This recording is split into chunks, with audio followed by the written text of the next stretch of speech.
भगवान शंकर के 19 अवतार। हिंदू धर्म में भगवान शंकर को सबसे महत्वपूर्ण देवता माना जाता है।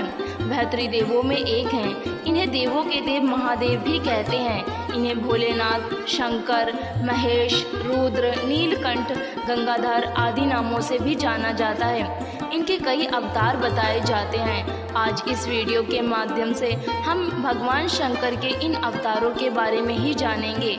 चलिए शुरू करते हैं और जानते हैं इनके अवतारों के बारे में। महाशिवरात्रि का पावन पर्व यह हर वर्ष फाल्गुन मास के कृष्ण पक्ष की चतुर्दशी तिथि को मनाया जाता है। कहते हैं इसी दिन भगवान शिव लिंग के रूप में प्रकट हुए थे। शिव महापुराण में भगवान शिव के अनेक अवतारों का वर्णन मिलता है, लेकिन बहुत ही कम लोग इन अवतारों के बारे में जानते हैं। धार्मिक ग्रंथों के अनुसार भगवान शिव के 19 अवतार हुए थे। पहला अवतार है वीरभद्र अवतार।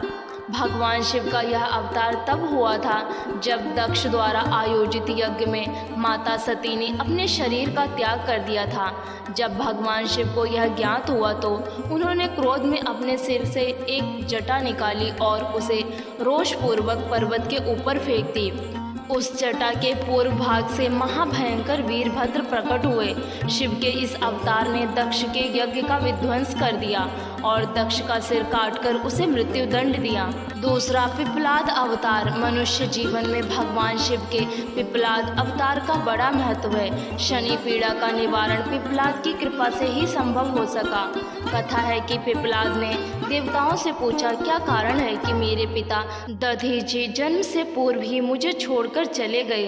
देवताओं ने बताया, शनि ग्रह की दृष्टि के कारण ही ऐसा कुयोग बना। पिप्पलाद यह सुनकर बड़े क्रोधित हुए। उन्होंने शनि को नक्षत्र मंडल से गिरने का श्राप दे दिया। श्राप के प्रभाव से शनि उसी समय आकाश से गिरने लगे। देवताओं की प्रार्थना पर पिप्पलाद ने शनि को इस बात पर क्षमा किया कि शनि जन्म से लेकर 16 साल तक की आयु तक किसी को कष्ट नहीं देंगे। तभी से पिप्पलाद का स्मरण करने मात्र से शनि की पीड़ा दूर हो जाती है। शिव महापुराण के अनुसार स्वयं ब्रह्मा ने ही शिव के इस अवतार का नामकरण किया था। तीसरा नंदी अवतार। भगवान शंकर सभी जीवों का प्रतिनिधित्व करते हैं। भगवान शंकर का नंदीश्वर अवतार भी इसी बात का अनुसरण करते हुए सभी जीवों से प्रेम का संदेश देता है। नंदी कर्म का प्रतीक है, जिसका अर्थ है कर्म ही जीवन का मूल मंत्र है। इस अवतार की कथा इस प्रकार है। शिलाद मुनि ब्रह्मचारी थे। वंश समाप्त होता देख उनके पितरों ने शिलाद से संतान उत्पन्न करने को कहा। शिलाद ने आयोनिज और मृत्युहीन संतान की कामना से भगवान शिव की तपस्या की। तब भगवान शंकर ने स्वयं शिलाद के यहाँ पुत्र के रूप में जन्म लेने का वरदान दिया। कुछ समय बाद भूमि जोतते समय शिलाद को भूमि से उत्पन्न एक बालक मिला। शिलाद ने उसका नाम नंदी रखा। भगवान शंकर ने नंदी को अपना गणाध्यक्ष बनाया। इस तरह नंदी नंदीश्वर हो गए। मारुतों की पुत्री सुयशा के साथ नंदी का विवाह हुआ। चौथा भैरव अवतार। शिव महापुराण में भैरव को परमात्मा शंकर का पूर्ण रूप बताया गया है।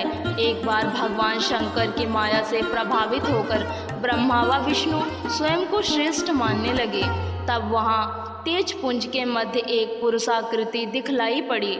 उन्हें देखकर ब्रह्मा जी ने कहा, चंद्रशेखर तुम मेरे पुत्र हो, अतः मेरी शरण में आओ। ब्रह्मा की ऐसी बात सुनकर भगवान शंकर को क्रोध आ गया। उन्होंने उस पुरुषाकृति से कहा, काल की भांति शोभित होने के कारण आप साक्षात कालराज हैं। भगवान शंकर से इन वरों को प्राप्त कर काल भैरव ने अपनी अंगुली के नाखून से ब्रह्मा के 5वें सिर को काट दिया। ब्रह्मा का 5वां सिर काटने के कारण भैरव ब्रह्म हत्या के पाप से दोषी हो गए। काशी में भैरव को ब्रह्म हत्या के पाप से मुक्ति मिली। काशी वासियों के लिए भैरव की भक्ति अनिवार्य बताई गई है। पांचवा अश्वत्थामा। महाभारत के अनुसार पांडवों के गुरु द्रोणाचार्य के पुत्र अश्वत्थामा काल, क्रोध, यम व भगवान शंकर के अंशावतार थे। आचार्य द्रोण ने भगवान शंकर को पुत्र के रूप में पाने के लिए घोर तपस्या की थी और भगवान शिव ने उन्हें वरदान दिया था कि वे उनके पुत्र के रूप में अवतीर्ण होंगे। समय आने पर सावंतिक रुद्र ने अपने अंश से द्रोण के बलशाली पुत्र अश्वत्थामा के रूप में अवतार लिया। ऐसी मान्यता है कि अश्वत्थामा अमर हैं तथा वह आज भी धरती पर ही निवास करते हैं। शिव महापुराण शतरुद्र संहिता के अनुसार अश्वत्थामा आज भी जीवित हैं और वे गंगा के किनारे निवास करते हैं, किंतु उनका निवास कहाँ है यह नहीं बताया गया है। वीडियो पसंद आई है तो इसे लाइक ज़रूर करें और इसी तरह की वीडियोस देखने के लिए हमारे चैनल को सब्सक्राइब करना ना भूलें। धन्यवाद।